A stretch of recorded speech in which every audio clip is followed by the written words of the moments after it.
नमस्ते दोस्तों, काही कामानिमित्त नागपूरला चाललो आहे। थोडा अर्जंट काही काम आलं होतं मला, त्यामुळे मी नागपूरला चाललो आहे। हे ट्रॅव्हल्स पॉइंटवर आलो आता। चिंतामणी ट्रॅव्हल्सनी जाणार आहे, कारण चिंतामणी ट्रॅव्हल्सवाल्यांनी नवीन गाड्या आणलेल्या आहे। ते गाडीवर लिहिलेलं आहे मर्सिडीज बेंज। बघू कशी काय गाड्या आहेत, बघायचं आहे ते। त्या गाडीने जाऊ। हे बघा गाडी ट्रॅव्हल्सनी पहिल्यांदा चाललो आहे नागपूरला, म्हणून या ट्रॅव्हलची तिकीट मला काही माहीत नाही। हे तिकीट काउंटरमध्ये आलो होतो चिंतामणीच्या।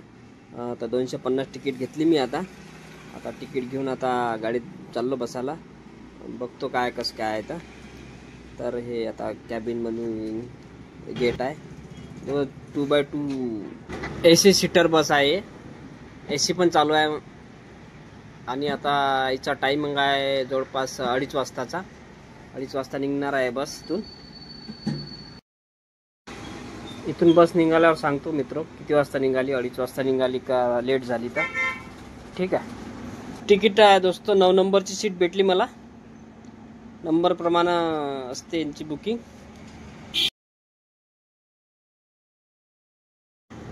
AC कमी जास्त करायचे ब्लोअर वरती दिलेले आहे, ते कमी जास्त करून राहिलो, कारण खूप जास्त थंडी होऊन राहिली गाडी। आता यवतमाळवरून निघाली मित्रांनो गाडी। 15 मिनिटं लेट निघाली गाडी यवतमाळवरून। 2:30चा टायमिंग होता, तर 2:45ला निघाली। टाइम कव्हर करते, नवीन गाडी आहे ना दोस्तों, टाइम कव्हर करतेच गाडी आहे। बघू आता कसं आहे, किती वाजता पोहोचते का पोहोचते सांगतोच मी तुम्हाला समोर। मला पण माहीत नाही आहे किती वाजता पोहोचते। मी पहिल्यांदा चाललो गाडीमध्ये। यवतमाळच्या बाहेर आलेलोच आहे। हे वर्धा नांदेड रेल्वे लाईन आहे ना दोस्तों, ते गेलेली आहे समोर। तुम्हाला ते पोल दिसू राहिले इलेक्ट्रिकचे, ते तिथून गेलेली आहे पटरी। हे कळंबपर्यंत लाईन पूर्ण झालेली आहे। वर्धा सिटीत पोहोचलो दोस्तों आता। पण हे गाडी बस स्टँडवर नाही जात दोस्त, बायपासनंच आणली त्यांनी गाडी। आणि मग आर्वी नाक्यावरून अंदर घेतली थोडी। बघू आता कोण्या चौकात थांबते तर, मला पण माहीत नाही आहे। तुम्हाला माहीत असेल तर सांगा थोडं कमेंट याच्यात करून, कमेंटमध्ये कोण्या ठिकाणी थांबते तर गाडी आहे, कारण हे बस स्टँडवर जाणार नाही आहे गाडी।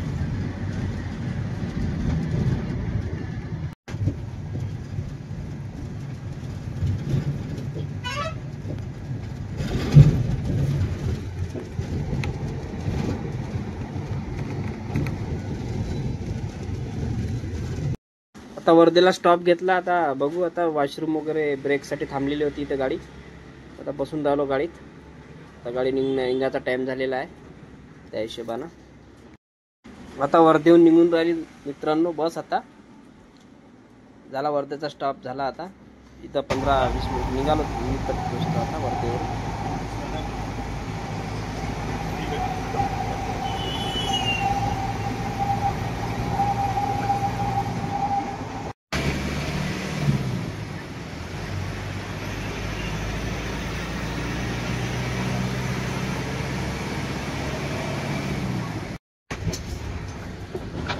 वर्धा सिटीतून हे मेन रोडवर लागायसाठी रस्ता आहे मित्रांनो। आता वर्धा सिटीतून आलो। आता एक जो मेन यवतमाळहून आलेला रस्ता आहे ना, हायवे, याच्यावर चढायसाठी आता इथून त्यानं लेफ्ट घेतला। लेफ्टहून आता चढणार आहे वर्धा। ठीक आहे, काही नवीन आलं तर सांगतो मित्रांनो।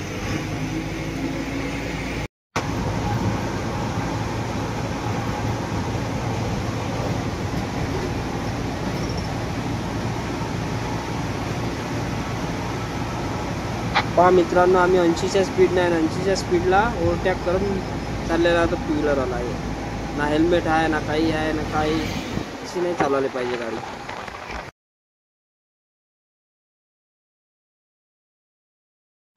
बघा मित्रांनो, जो समोर तुम्हाला आडवा गेलेला जो उड्डाणपूल आहे ना मित्रांनो, तो समृद्धी हायवे क्रॉस झालेला आहे। जो उदय सम्राट बाळासाहेबजी ठाकरे समृद्धी महामार्ग आहे ना, जो नागपूरहून मुंबईपर्यंत चाललेला आहे, तो क्रॉस झालेला आहे। आणि या रोडवर तो 2 ठिकाणी क्रॉस होते। बघू समोर पण क्रॉस होणार आहे असं मला ड्रायव्हर साहेब सांगत होते। पहिले तिथं वर्धा निघाल्यावर झाला आहे क्रॉस, हाच तो रोड। बघू तू समोर अजून कुठं क्रॉस होते तर सांगतो, दाखवतोच मित्र तुम्हाला जिथे क्रॉस होणार तिथे।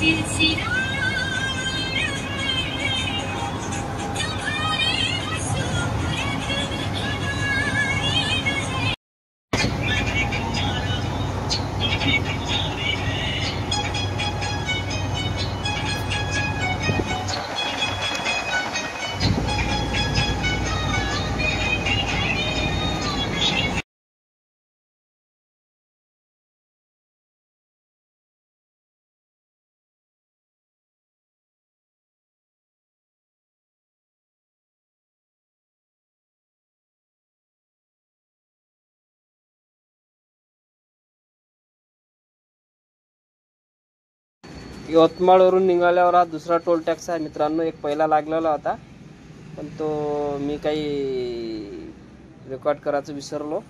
हा दुसरा आहे. पहिला मागे गेला आणि नागपूरपर्यंत हा दुसरा आहे. आता त्याच्यानंतर तिसरा तर नाही आहे म्हणे, ड्रायव्हरला विचारलं तर. दोनच आहे टोल टॅक्स.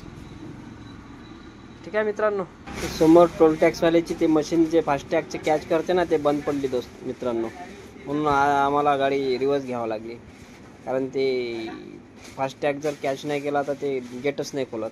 तर रिवर्स घेऊन दुसऱ्या याच्यावर टाकणार आहे. तर समोरचा ट्रकवाला बी घेत आहे, आम्ही पण रिवर्समध्ये घेऊन राहिलो. 5 मिनटं जास्तीची गेली इथं. आता रिवर्स घेऊन आता अजून समोर जा, अजून गाडी काढा. चला, काही नवीन असलं तर सांगतो मित्रांनो तुम्हाला. तोपर्यंत घ्या रोडचा मजा. हा जो तुम्हाला उजव्या साईडला दिसत आहे ना मित्रांनो, तो समृद्धी हायवेचा आहे मित्रांनो. आता या टोल टॅक्सच्या थोडासा समोर क्रॉसिंग होणार आहे आपल्याला. पहिले झाला होता तो पण दाखवला तुम्हाला. आता हा पण इथं 2 ठिकाणी क्रॉसिंग होती मित्रांनो. यवतमाळहून नागपूरला जाताना हा बघा समोर आता दिसत आहे ना तुम्हाला, हा समृद्धी हायवेचा आहे. नागपूर मुंबई समृद्धी हायवे हा 2 ठिकाणी क्रॉस झाला. वर्धेनंतरच क्रॉस होते, वर्धानंतर दोन्ही ठिकाणी. आणि ठीक आहे मित्रांनो, काही समोर नवल विशेष असलं तर मी सांगतोच तुम्हाला. ठीक आहे, तोपर्यंत घ्या रोडचा मजा.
हे बुट्टीपुरीचा मेन चौक आहे, जो तिथे सिग्नलवर जाम असते. म्हणून हे ट्रॅव्हल्सवाल्यानं आहे ना दुसरा बायपास काढला. या रोडनं ना जाम असते ना काही. हे नवीन यायला रूट माहीत असते, आपल्याला नसते माहीत. आपण सरळच जातो तर आपण जाममध्ये फसतो. यांना रस्ता माहीत आहे या बाजूचा. तुम्ही व्हिडिओ बघा, तुम्ही नागपूरला जात असाल गाडीनं तर बघून घेता कोणत्या रस्त्याने जावं लागते. तर बघा सर्वच गाड्या आहेत, छोट्या गाड्या आहे, मोठ्या गाड्या आहे, ट्रक पण या रूटवर चाललेला आहे. म्हणून काहीच प्रॉब्लेम नाही जासाठी. पण येण्यासाठी वन वे आहे, जासाठी आहे फक्त. नागपुरात जाताना बुट्टीपुरी चौकातून जर जाम असला तर शॉर्टकट या रोडने टाक जा. आणि जशी ट्रॅव्हल चालली ना, बघा हा चौक आहे, हा चौक राईटला चौकात गेलेला आहे बुट्टीपुरी. इथून राईट नाही मारायचा, सरळच. हा जे ट्रक चालला ना त्याच्याच मागे सरळच आहे बिलकुल. हा व्हिडिओ बघला तुम्ही बरोबर निघून जासान चौकाच्या समोर. कारण त्या ट्रॅव्हल्सवाल्यांना सगळ्यांना माहीतच असते. या चौकाच्या थोडं समोर गेला का राईट घ्यायचा. राईट घेतल्यावर तुम्हाला हायवे दिसते, जो मेन आहे ना त्या हायवे. बघा इथून राईट घेतला, इथून आता लेफ्ट घेतला का तुम्हाला हायवे दिसूनच राहिला. या हायवेनं सरळ नागपूर बाय. आणि जाममध्ये फसायचं काहीच कारण नाही. मित्रांनो, मी खूप पहिले आलेलो होतो ना इथं नागपूरमध्ये, तर हे असे रोड कोणतेच नव्हते. हा डबल नव्हता, हा सिंगलच रोड होता. आणि इथं समोर एक पूल आहे, जो रेल्वेचा पूल आहे ना, तो पण बनायचा होता. तर तिथं पण खूप जाम राहत होता. हाच तो पूल, हाच पूल. या पुलावरून आता चालू झाला, म्हणजे झालं किती दिवस माहीत नाही मला चालू व्हायला, पण मी जेव्हा आलो होतो तेव्हा चालूच व्हायचा होता. तर खूप जाम राहायचं या पुलावर. पण आता झाला आहे चालू हा पूल रेल्वेचा. दाखवतो तुम्हाला बाजूला. हे बघा रेल्वे, ह्या रेल्वे पण चाललेली आहे, मालगाडी आहे शायद. रेल्वे बघा बघ.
मित्रांनो, हा भारतातला पहिला पूल आहे जो ट्रिपल हे आहे, ट्रिपल मजली आहे. हे बघा, आम्ही खालून जाणार आहे. हा इथून चालली आहे बस, गाड्यांसाठी आहे, आणि त्याच्यावरून मेट्रो आहे. ट्रिपल हा भारतातला पहिला उडान पूल आहे जो नागपूरमध्ये आहे. हा जवळपास 5-6 किलोमीटरचा आहे. छत्रपती स्क्वेअरवर उतरलो मित्र. हे याच बसनं आलो. तुम्ही बस चालली आता, मला इथूनच जायचं होतं. ठीक आहे दोस्तो.